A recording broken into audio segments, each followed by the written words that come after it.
Hey everyone, and welcome. Today, we're going to dive into something called arbitration. Think of it as a kind of private courtroom where massive, multi-million-dollar business deals get sorted out, all completely away from the public eye. It's a really powerful tool that shapes how business gets done around the world, but a lot of people don't really know how it works.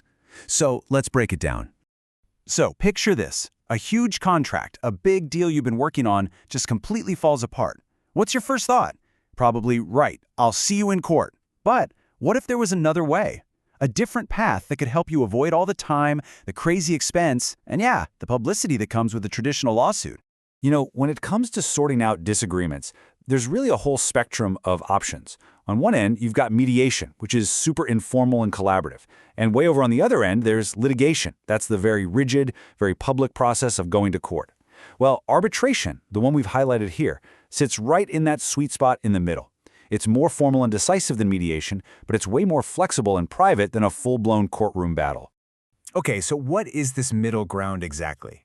Well, probably the best way to think about it is like a private courtroom, one that's custom-built or tailored specifically for the disagreement you're trying to solve. So here's the textbook definition. And honestly, there are two magic words here you really need to remember: agree and binding. First, both sides have to agree to go down this road. And second, whatever decision is made by that neutral third party, the arbitrator, is totally final and legally enforceable. There's no just walking away because you don't like the result. And this is absolutely crucial to understand.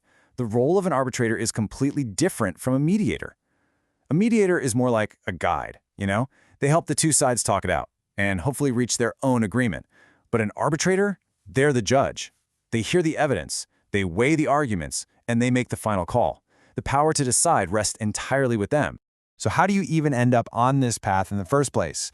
Well, there are really two main ways. The most common one is when it's built in from the very beginning. An arbitration clause is literally written right into the original contract. The other way happens after a problem comes up and both parties decide, you know what, let's just use arbitration instead of taking this to court. Okay, so you've agreed to arbitrate. Now what? What actually happens next? Let's walk through the entire process, right from the initial argument all the way to the final word. The whole thing really boils down to 4 key stages. First, you get the agreement. Second, you select the arbitrator, and we'll come back to that in a second. Third, you hold the hearings, where each side gets to present their case. And finally, the arbitrator delivers their binding decision, which in the world of arbitration is called an award.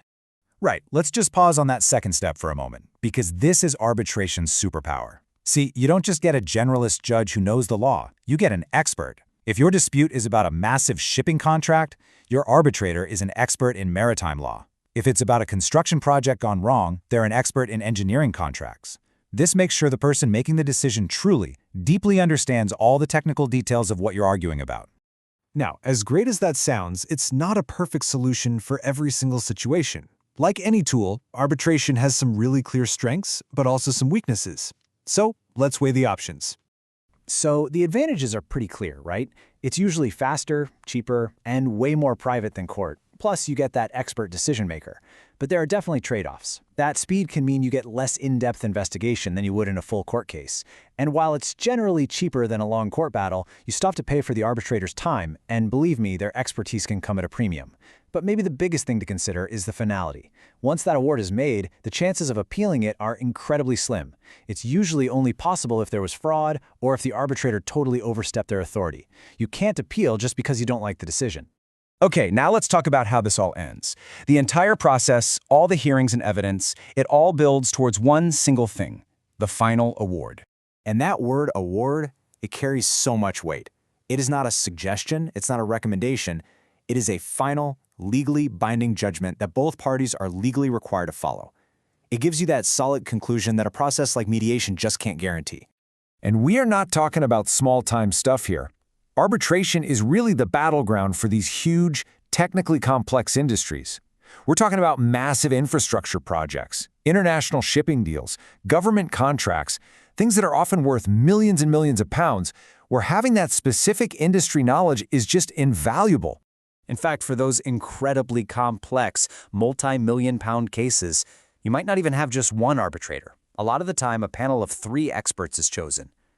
This adds another layer of deep scrutiny, and helps make sure the final award is as solid and well-reasoned as possible, which gives even more weight to that final outcome.